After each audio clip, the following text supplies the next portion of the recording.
Assalamu alaikum and welcome back to another episode of Checkpoint Coffee, your local gaming podcast. I'm your host, Moons, and joining me today are Tahsin and Mika from the Emmen team.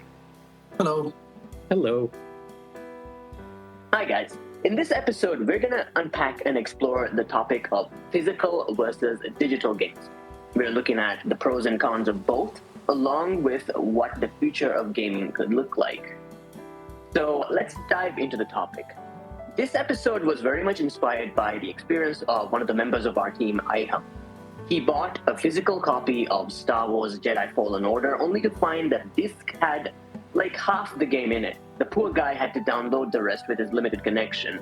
This incident really blurs the line between what even is a physical or a digital release. So I think we should start our conversation there. So I'm going to throw this one to you guys. Where is the line?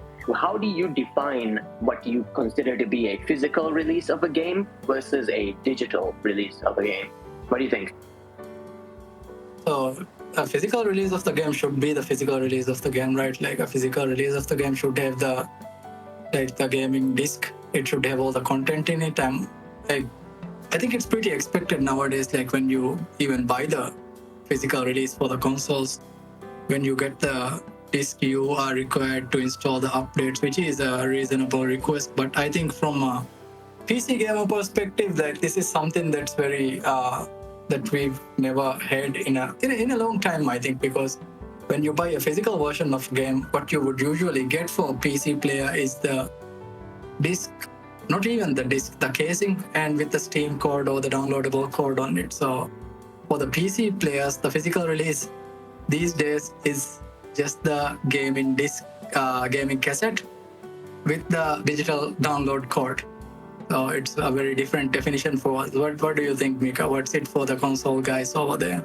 Well, I can definitely tell you that is the complete reverse for console players because we expect a disc and with the data, not a code.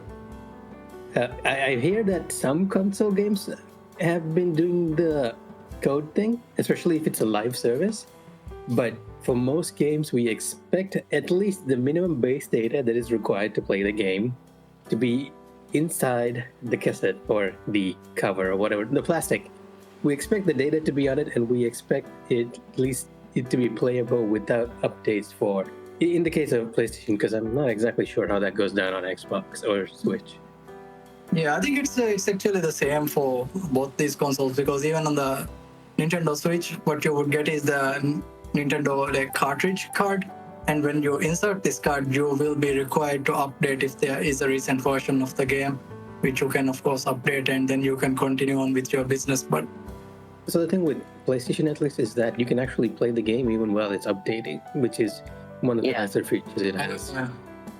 I'm not sure how it is with PC, because I feel like with PC you might actually be required to actually update the game before you can play it, at least on Steam maybe? Yeah, for the Steam, it's actually there's a threshold where you can download it up to a certain point and then you can play it, but it wouldn't be updating, right? It would be it would halt its update there, so when you're not playing, it'll resume. But yeah, you can play it while updating. That's to my knowledge, so I could be wrong here, but yeah. Now, to simplify this topic a little bit, the topic of what should a physical release include, I think it's important to consider that it comes from how games used to be, right? Once upon a time, when you buy your PS1 game or your Sega cartridge or whatever, you would have the full game inside it, whatever is there. And Tahsin, you just mentioned things like patch updates and updating to the latest version of the game, right? And that also, once upon a time, was not really an expected thing. Like what you got in your media, like in the sense that what you got in your disc is what you have at the end of the day, glitches and all. So you find that the games are a lot more polished, which is a whole other topic. But what I'm trying to say is that expectation has been built and it's been brought to the present as well. So it seems like when it comes to physical releases, a lot of people's expectation is I need to be able to play the game with this disc alone. That is what I'm paying for. Exactly. It seems that line is getting blurrier and blurrier, but that I think nicely segues to the next part of what we were going to talk about, which is the pros and cons of physical and then maybe digital. We'll be doing one after the other. So let's talk physical first. What do you guys think are some of the pros of having physical games or physical releases? Right. To start things off, if you have the physical release, that means you just can play it right away, right? You don't need to download it beyond like you can just play it without updating it to the latest version. For most games, I think this applies. And for the other thing, like if you're a character, you would like to have these discs, you would like to have these cassettes with you. It holds some sort of sentimental value if you are like collecting them and keeping them, and 10 years later you can just insert it and play it, right? But something with digital releases these days is it may get phased out, so it could get removed from the storefronts, which means you can't access it anymore. It's gone forever. That game is no longer in existence. But if it's a physical release, I think one example we can bring here is the Metal Gear Revengeance. I believe if you have the physical release, you can still play it on the PS3, but I don't think that game is available digitally anymore. Oh, really? That's so sad. It's a really good game too. I think this is sometime back last year, I think, Mika, if I'm not wrong. Yeah, I don't think it's on the PSN store, right? But it is on other places on PC. Like, I'm pretty sure I saw a code for it on various websites like Amazon. So it's still available digitally, but not maybe on your console of choice. Oh, yeah. So what you're talking about is true ownership of the game, that once you pay for it, you have it for the rest of your life. Yeah, if it's physical, you can just keep it on the shelf, right? That is true. I also think that when you're talking about keeping things on the shelf, it's a really good moment to talk about archival of games. It also touches on a point you raised, Sin. A lot of media, like books and films and whatnot, they get archived over time and very carefully maintained. But gaming, I don't think, is getting the same treatment, right? So many more games have come out and just fallen through the cracks through the years due to poor archival and like preservation. It's really sad. A lot of parts of history of gaming are now no longer visible to us. And when it comes to physical releases, at least you are still able to carry these games forward in an archival perspective alone, right? So I think that's also a really good advantage there. What about you, Mika? Any thoughts on the pros of physical games? I think the obvious one that with the physical games is that there's almost always this correlation with if it's a physical game, its prices are going to go down over time. Even in the case of new releases, there are some games which are actually cheaper to buy physically now than it is to buy digitally. I think a good example of this is the Nintendo store. You're never going to get like Tears of the Kingdom or Breath of the Wild at anything except the set price over there. But if you look at a physical release of those games, they're actually considerably cheaper now. I can give you another example from Maldives over here.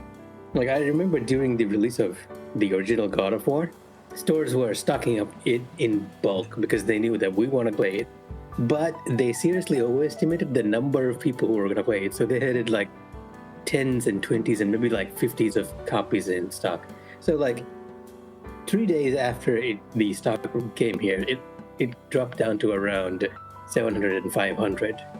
So if you waited and didn't get it digitally, you'd have actually gotten it considerably cheaper over here. And for context for our viewers out there, like 500 MVR or 500 Moldavian Rupiah is around $30, which is kind of nuts for a pretty new release at the time. Yeah, AAA game, right? Yep. Yeah, I heard you doing the mathematics over there with the clicking. You also mentioned cons. Great way to segue. You got any? Oh, yeah. So you guys were talking about, and this is going to be a really, really unpopular opinion, so longevity of games, right? The truth is that physical media is actually finite as well. No matter how much you take care of it, no matter how carefully you take care of it, your old console is going to fail. Your discs are eventually going to fail as well. And even minor scratches and the like, it prevents like older games like the PS2 games or the PS1 game. Even minor scratches can actually prevent you from playing those games. Because I have an original copy of Final Fantasy X, and there is a scratch on it. And you know what happens? Like the very first sequence, right after you meet Auron, you start a battle, right? And in that battle, after you kill the enemy, it just stops working. You can see the animations and movement, but nothing else spawns there. Like Tidus and That is Auron so are just sad. doing the motion over and over again. Oh So- god. That is very sad. So I don't necessarily believe that physical games equate to longevity of games. Maybe for archival purposes, but even archival purposes with the advent of internet, as more gamers are getting on board, at least for recent games, we're actually seeing a rise on digitally storing it, even if a lot of companies are sort of cracking down on these websites and everything that are trying to store it for future purposes. Yeah, that actually raises a pretty good point, because back in the PS1 and PS2 era, I think there were like a lot of us will still remember the memes when you had 3 discs for Final Fantasy 7 and you finish disc 1 and poof, disc 2 is broken. There's a scratch on it, you can't play it. So yeah, same thing happened with me on Final Fantasy 9. I finished disc 1 like 4 times, but unfortunately the disc 2 was broken and I had to go buy another copy of the game so I could play it. But I understand, Mika, where you're coming from. It's a good point.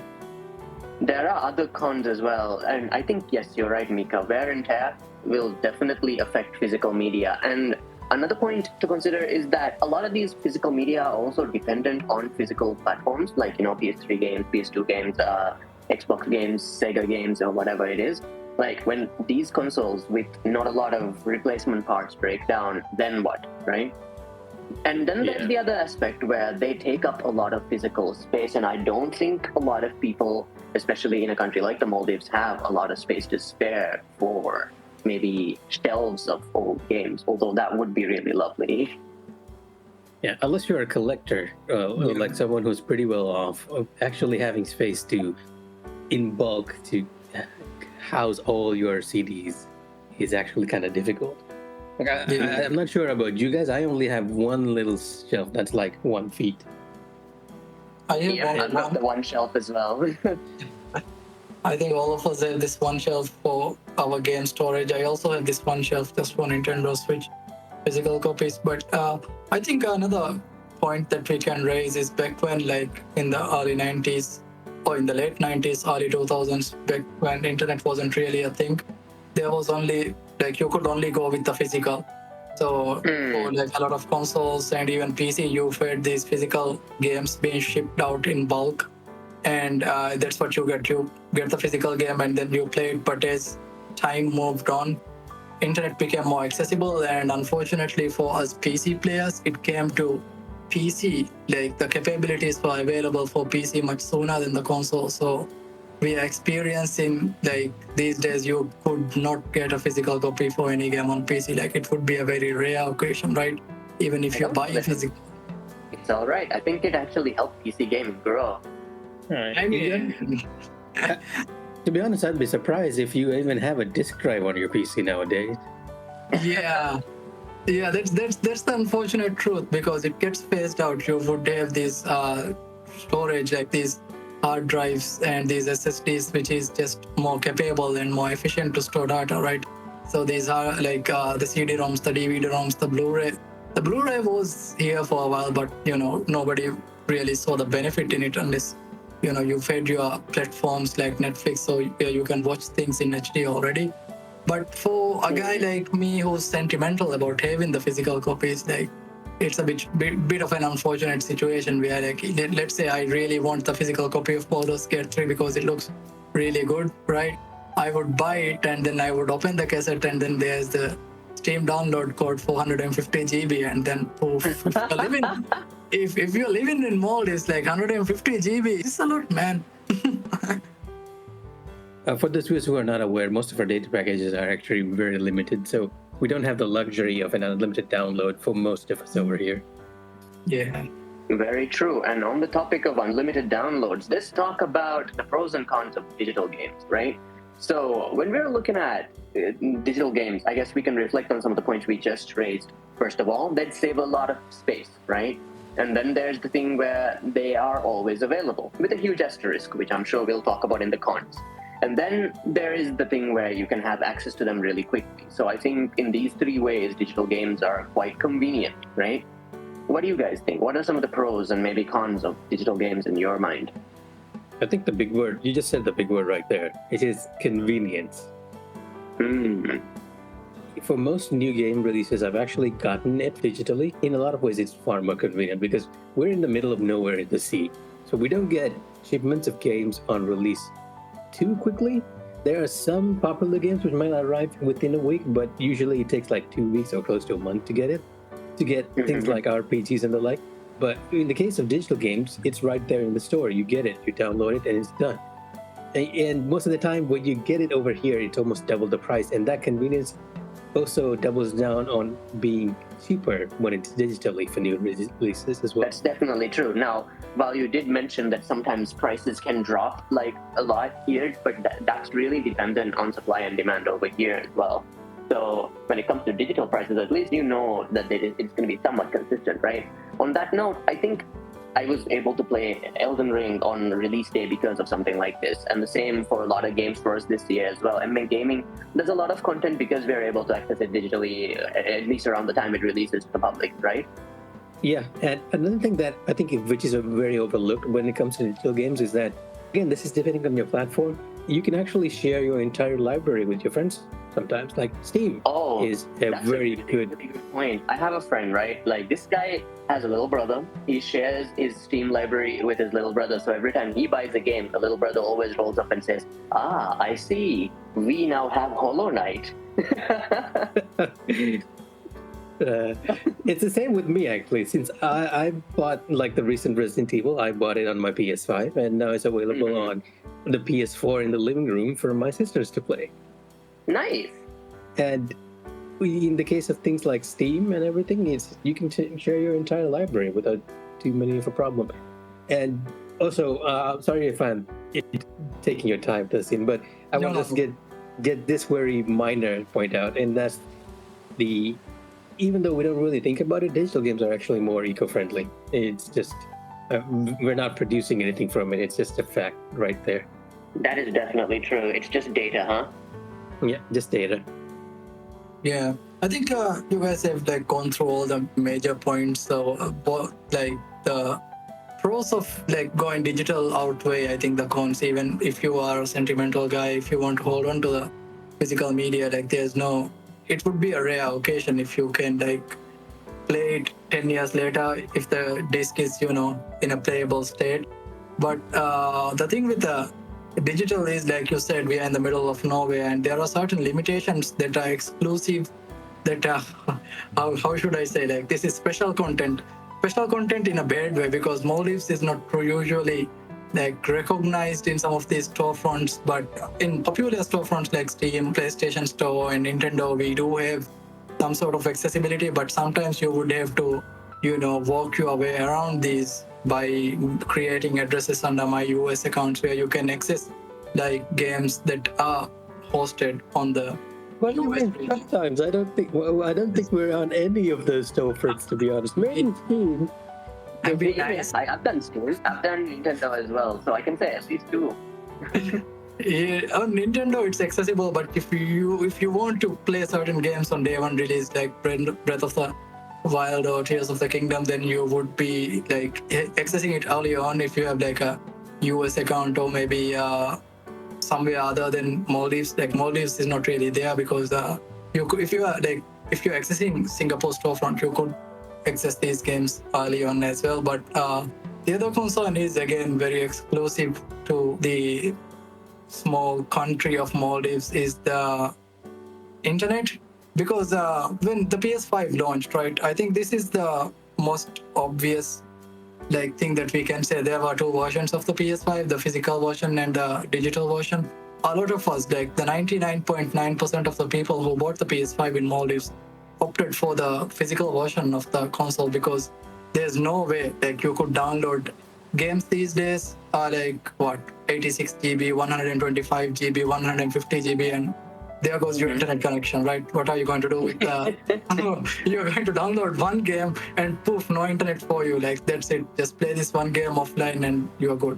So we have these exclusive Elden Ring or Souls like limitations placed upon us because we are living in this middle of nowhere that prevents us from really going full on digital, but the cons are like minimal compared to the benefits of going digital. Like Mika said, I don't yeah. actually agree. Okay, go on. Yeah, I don't think the cons are necessarily less. I think they're equal, but in a different way. What you just said is a very local issue that we have with digital gaming here, right? But when you look at digital gaming in the global space, I said just now that digital games are always available with a giant asterisk. So now it's time to talk about that asterisk. You see, one of the biggest dangers that digital games face is that they are at the mercy of whichever publisher that put them out. So if they decide that today is the day that Overwatch 2 disappears for good, and that's it. There's no Make it go away, way. please. Beg you, make Overwatch 2 go away. That is a complete scam of a game. Please, I beg you. That's a whole other point, but like, you get my point though. Like, they could just make it go away, poof, and that's it. Like, there's no remnant of it. You can't play your old favorites again. Like, this is a problem even for content within game, right? Like for games like, let's say, Destiny, for example, where certain weapons that were once really good are what, as they call it, sunset. You know, so made so that they are no longer as effective. So you have to keep farming for new weapons, no matter what you like, you know, stuff like that. And even entire games just disappearing from game libraries, right? That is also a big problem that exists in the digital sphere. And I think, right. Sorry to interrupt, Moony, but speaking of that, you just reminded me. I actually recently searched the PSN store for Batman Arkham Origins, and it's not available there. It's been removed. They killed Batman. They killed Batman. I don't know. Maybe it's because it was created by Warner Bros. And it's not the Arkham games, but it's on other platforms. I just can't find it on PSN. That's a shame. It's not a really bad game or anything. It's quite fun, but that's my point. You know, these games exist basically on the razor's edge. They could be here today and gone tomorrow, just like that. And I don't think that's really good. And once again, it brings up that whole archival problem, right? These games, they don't really get the proper respect that they deserve, or even the chance to grow. How many times have we, as Emmen Gaming, reported on live service games dying? It's almost an ironic name now, live service, right? The servers, all the money people spent on it, all the time they spent on it, just vanishing poof like that with nothing to show for it. It's a big shame, actually. And I think that because of this, it is that digital games, it can be said that digital games do have drawbacks too. It's just that they're different drawbacks, and I think they're very much connected to how modern gaming is being managed, right? But that's, another topic for another podcast. I think I can actually, some of the points that you've raised are very valid, like storefronts taking out these games completely when they see fit to, based on their performances or whatnot. That's a very valid point. Yeah. But there are other things like content that's exclusive to content that is present in game not being there when you play the game, right? I think that's not something that is exclusive to the digital versions of the game. That's more like, let's say, even if you have the physical version of a game, a patch update may come, and after you install the patch update, poof, your favorite gun is no longer there, it's gone. So they can do that even though the physical copy of the game is there with you. They can just remove the content via patch updates and whatnot, right? See, the thing with that is that with physical media, you actually have the option to play without updating. Oh, so yeah. If you had the older GTA, you could still be playing that GTA with these licensed songs that were not removed from the digital game. That's true. Fair point. Now, one last negative for digital media, this one goes out to the collectors: lack of physical memorabilia. Basically, I'm talking about maps, I'm talking about figures, knickknacks, these cool little gaming things that sometimes come with special editions and all these cool little things. The miniature Link figurine or the replica of Thor's hammer or whatever. Oh, yeah. So, I know you're still going. Okay, never mind. I'll bring a counterpoint later. You can just... Back in the olden days when gaming was a little new, it was actually very common to get games with a map and a little bit of a story about the characters in it and whatnot, Yeah, I actually see the merit in it, because when you purchase the Diablo 3 back in the day when But even Blizzard knew what they were doing. You could get a map and you would get this a little storyline with what things that happened, and it would be really cool, like a foldable map or something. That's a really cool thing to have. But certain things have transformed into the digital perspectives as well. For instance, if you purchase like the Baldur's Gate on Steam, and if you purchase the collector's edition or the digital deluxe edition, or if you are someone who played the game during the early days of the beta, when you purchase the real version digitally, you would also get some things that are exclusive to your purchase as well, like this cape that you have and some flute and whatnot, right? So some of the things have transformed. These merchandises have transformed into in-game stuff as well. So it's not like I'm gonna raise a hand here. Maybe I'm just a little old-fashioned in my thinking, but I think a t-shirt you can wear, or a keychain you can have, or like a map you can have on your wall is very different from a few pixels you can put in a game. that's perspective, right? Some Is it people would really? want, yeah. I mean, come on, not everyone wants to have a map on a wall. Some people would rather have the map in game with the character, I think that comes down to preference. That one. Yeah, because see, I agree with both of you in an odd way. And See, if we I'll do this by examples, right? Like, Yeah. if you buy the digital collection edition for Final Fantasy XIV, you're probably gonna get a very cool mount, and I love those mounts, right? At the same time, I don't want a statue of that mount when I buy a physical collection, because I really am not a collector of that stuff. But then I consider something like the MGS collection, and even though the collection is not something I recommend anyone buy, it has the digital screenplay books and digital master books for each game, stuff like that, and artworks, like artwork collection and books. I feel like are better enjoyed digitally rather than physically.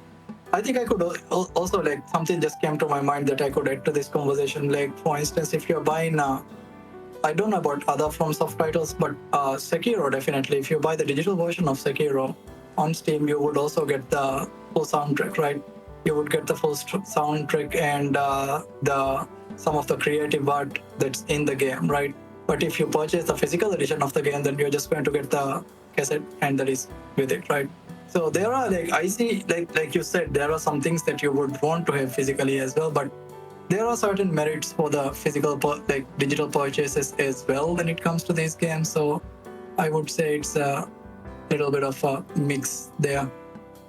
This is also kind of offset by the fact that most collector's editions are actually, whether it's digital or physical, are higher priced. And most physical media collector's editions are actually way higher than digital collector's editions. And one could argue they're priced way higher than they're worth based on what you really end up getting for them, huh? Yeah. Now, that brings us, I think, to the next point very nicely, which is what the future of gaming should look like, right? So, what do you guys think? Are we headed for a purely digital gaming space? Are we looking at a hybrid still? And what would you like it to be like? What do you guys think? Oh, I can definitely tell you, we are headed directly for more live service digital only games, where you are going to have like 1 year of live service game and then next year it's going to be gone, because that's become fairly common these days. Like, you see the amount of money that these live service games are making, and you would like see the anticipation and the excitement that these publishers have to jumping for more live service projects for their upcoming titles, right? Because it's more profitable for games to be live service and available digitally. And some of these live service games, like you said, it's they have a fairly short lifespan. If you look at games like Anthem, if we look at games like the Apex Legends Mobile Edition, yeah, those games are like what, 2 years, 1 year, and then they're gone. Like, yeah, so we are gonna see more of that. It's an unfortunate situation, but I think this may be an unpopular opinion, but I think video gaming has become, too big. They are too big for their own good. Yeah, that's a controversial opinion right there, but I do have something to say about that. I think that in previous, I think that looking at gaming past as well, it's clear to see that there have been many unpopular business practices that have come and gone, right? And I think that, like, with these kind of things, it is sometimes better to wait until this bubble pops, because if more and more people keep committing to this live service gambit, the less rewarding it becomes, right? Because even though there are so many of those games, not many of them, as you say, survive. So we are already seeing a process by which like only a few of those games rise to the top, and perhaps the trend will change and we will see something different. But specifically, do you think that there is a room for physical releases in the future? I think what we can really look at right now for the like consoles and for the PC and for the AAA gaming industry as a whole is actually if you look at video game sphere for the mobile gaming, right? The mobile gaming video gaming sphere, like there are all like these gacha, like very not really ideally designed video games that are just made to make money, right? I think that's where the physical, like not physical, the AAA video gaming is headed right now. So yeah, that's my take on it. I don't know, Mika, what do you think of this? I hate to say it, but I actually agree with Hassan here. I want my physical media, don't get me wrong, but I feel like the industry is trending towards digital, and it's not only because of the live service mechanic, it's also because they can actually cut a huge part of costs, right? Like if they don't need to make physical media and everything. True. Absolutely. I think it's a really popular option for a lot of indie developers as well, because they're able to get their game out to millions of people, and they don't really have to spend the money to physically print it out or write it into discs or any of that other stuff, right? And one of the reasons why I feel like that is if you look at physical media, it's come under this blanket term of collectors media. So it's like they're trying to phase out that physical media is a thing, it's just for collectors. You get what I'm saying, right? They're slowly trying to make it feel like it's not a normal thing for you to own physical games and stuff. And when you look at like the actual console releases, PlayStation is like a huge example of this. They're hard committing to actually removing the disk drive, right? Like when we first saw the launch of the PS5, we were like, wait, why are they removing the disk drive? And then we heard rumors about them having a manual disk drive you can place on the Slim. And so the developers are actually hard committing to slowly, at least it feels like they're trying to slowly phase out physical media, or at least make it an option only for some people. So I feel like the industry is trending towards less physical media, more digital, which, like I said, I hate. But still, that's how it feels like. Something that's really tied into all of this is that even if the industry moves towards more digital media, the world itself at large also has to improve its technical infrastructure, right? To make it so that fast internet is available to more people at cheaper prices. And I don't know if that is particularly trending in that direction. So we might find a future where some aspects of gaming is just financially not viable for some players. And I think that that's very sad. I also do think that we are starting to see more trending towards digital end of things, right? Because like you said, Mika, with the PS5 as well, they're trying to do everything they can to make you think that you just don't need those physical discs anyway, right? And then there's the aspect that AAA games are currently trending towards a lot of digital-only patch update later, seasonal releases, like kind of games, right? Battle passes have become very common as well, right? And then on the indie side as well, it's just simply cheaper to do it that way. So it looks like gaming might be headed fully digital, with just the few collector's editions out there every now and then released as special, which is sad, I guess. But hopefully you'll get to see some cool collector's editions every now and then, and maybe we might also get to see some innovation in the area of making digital collector's editions more special. Like, I really like what you guys said about art books and stuff being available, because I think that's something that comes additionally to the game that makes it worthwhile, right? But if you, for example, just gave me a scarf of a different color in the game, to me, that's just another unlockable, and that doesn't feel like a meaningful reward. But anyway, any last words on the topic before we sign off for the night? I'd just like to say that on this thing of trending towards digital releases, you guys might not have noticed, but the physical releases are actually coming out a bit later than actual digital releases as well. So yeah, it's just trending towards that. Other than that, nothing else to really say. You heard it, Iham. It's time to upgrade your internet connection. Sorry. Yeah, I also think like, oh man, this is taken a bleak turn, right? I think I'm surprised. You see, this whole podcast has surprised me. See, I was expecting us to be like, yay, physical media.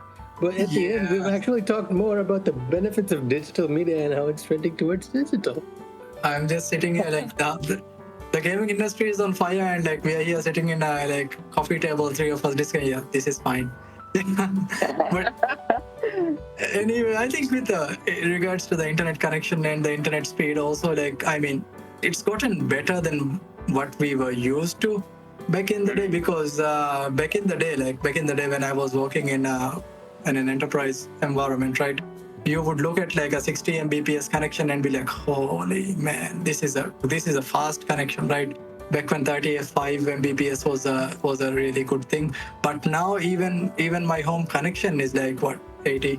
So yeah, these days it's going towards the direction. I don't know about the price. Maybe it's not justifiable to a lot of people, but the internet certainly is more readily available, and a lot of people are going for the digital video games because they are easier to download and to have than compared to like Mika said, like late releases of the physical versions, right?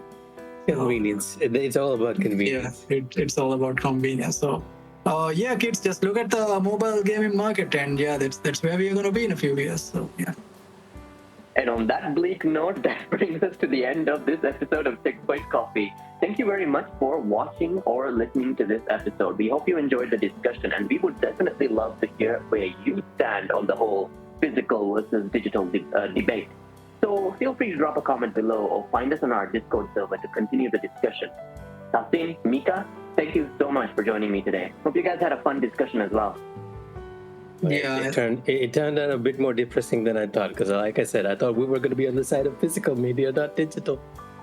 yeah, we were fighting like it reminds me of that meme like well, we sure had you guys in the first round, right? But the second round, it's just all depressing. It's just chaos. Well, maybe maybe something will change, but for now, yeah, this is just three of us sitting in a coffee table while the entire gaming industry is on fire. So yeah, catch you guys later in another Emmen Gaming podcast soon, hopefully. Yep. And on that note, let me also remind you to check out some of our other content on YouTube and TikTok about how the gaming industry is doing. It's not all burning, but you can check us out and figure it out.